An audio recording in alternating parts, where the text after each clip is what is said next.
Hey everybody, my name is Ed Trevors. I'm an Anglican priest in the Diocese of Nova Scotia and Prince Edward Island.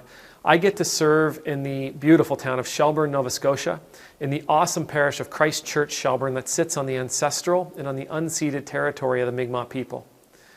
My pronouns are he, him, and his. I give thanks for you all every day.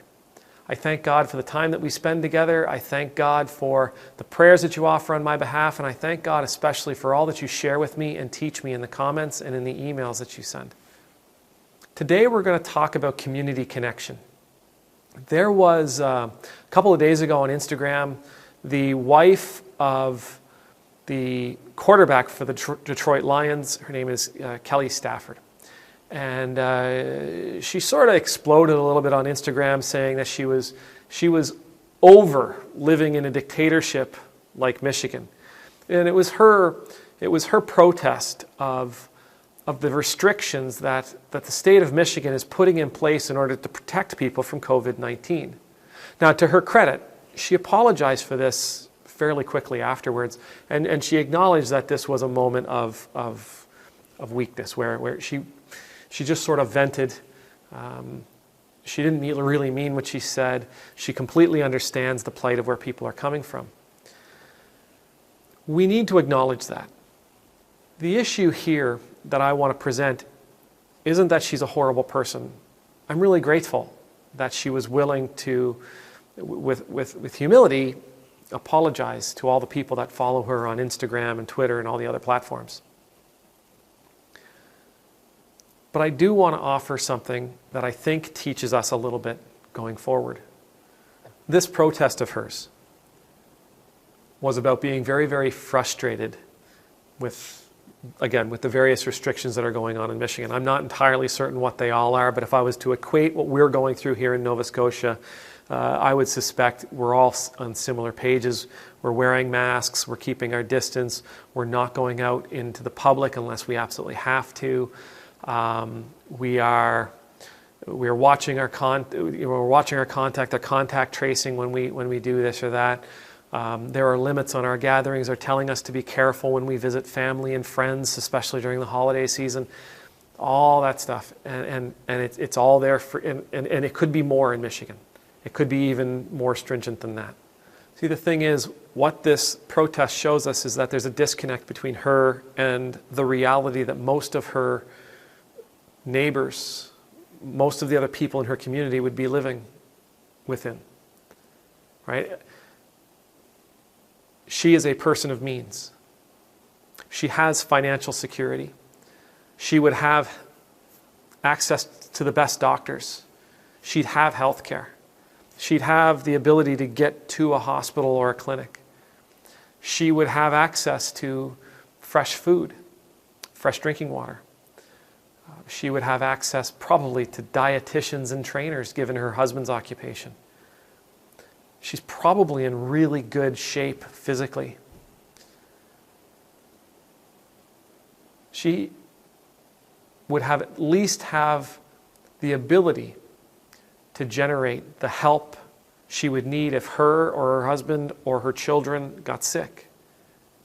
Right? She would have friends and family she'd be able to bring in to support her in those situations. And if she doesn't have those, she has the financial means to pay for that support to come in. Most of her neighbors wouldn't have these things. Right? Most of her neighbors would not have these things. They may have health care, but even with health care, if somebody in their family gets sick, they may be facing a genuine financial emergency. They could be looking at thousands of dollars in medical costs. They may not even have, within miles of her, they may not even have access to fresh drinking water. There are people in Michigan, in Flint, that still don't have access to fresh drinking water through their taps. It has to be bottled and shipped in. Here in Canada, here in Shelburne, I have worked with and continue to work with several people who, despite the fact that we have universal health care here, don't have the same access that I do. And it's not because the healthcare system is tiered that, when you're a person in a profession that you have access to one level, and because you're on social assistance you have access to another. It's not tiered, it's the same for everybody. But where we do see the discrepancy is in our ability to access that healthcare. Now you all know that a couple of months ago my son was diagnosed with juvenile arthritis. I have a flexible job. I have a steady income. I have a vehicle that's in good enough shape to drive into the children's hospital in Halifax. I have the people that I work with are willing to let me take that time off in acknowledgement that I'll make it up at another time. There is nothing stopping me from taking my son to the hospital when he needs to go. Nothing. I have no barriers to that at this point in my life. But there are people, as I said, that I work with in the community who do. If they have to go to Halifax to see their oncologist, they have to find somebody that can drive them. They have to ask our social assistance people in the province for assistance, so gas money. They'll give them up to, I want to say it's $40. Now, that's $40 to give somebody to drive you to and from Halifax. That person that's driving you has to do it in the middle of the day because that's when the doctor appointments are. And that person normally would have to take a day off work. That $40 doesn't cut it. So we actually, here in Canada, we do see people, despite the fact that we have universal health care, they don't have the ability, they don't have the capability to access it like I do, and like what a lot of other people do. Knowing these things about our neighbors allows us to connect to our neighbors in a really, really deep way. It allows us to connect to our neighbors in a real way. We can hear of and feel what their reality is. We can experience their pain, their fear, their grief, their anger.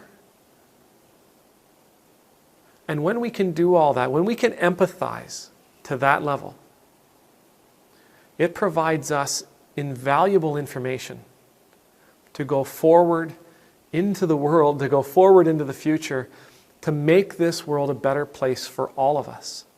So that's one of the things that I love about Jesus. He spent time with people that nobody else wanted to be around.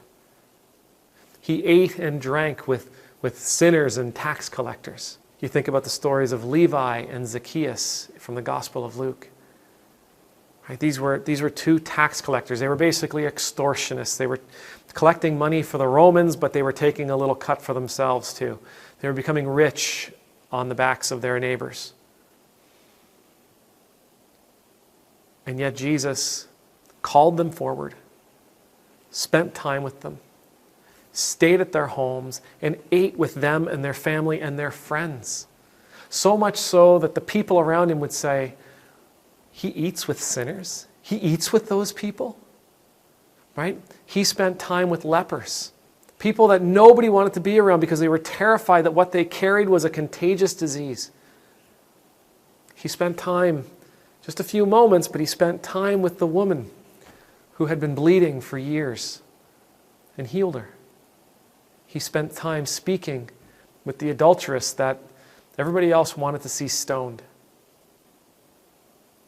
He spent time with these people because it gave him a deeper understanding of the reality of what it actually means to be a human being.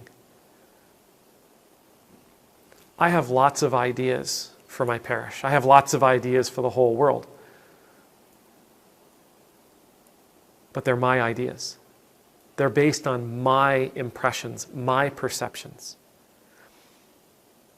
It's imperative going forward that I connect to the people who are most in need, to the most vulnerable people in our society, if I truly want to make my community a better place. I can have the best ideas in the world to do this and to do that around here, but if they don't address the actual needs of the people that I know are in need, then those ideas will fail. And even if they are successful in one level, they will fail to do what I actually want them to do. Going forward, we need to make sure that we are in touch with our neighbors. We need to know what their lives are truly like. We need to be willing to sit and eat with them and to talk with them and to hear their stories, to ask them questions about their lives and their realities. Doing that sets us up to offer the world what it truly needs. May the Lord bless you. May the Lord keep you. May the Lord make his face shine upon you and be gracious to you. May the Lord lift up his countenance upon you. And I pray that as you and I go forward, our hearts and our ears and our eyes will be opened to all those people who are most vulnerable around us, so that we can bring real, life-giving, and lasting change into our communities. Amen.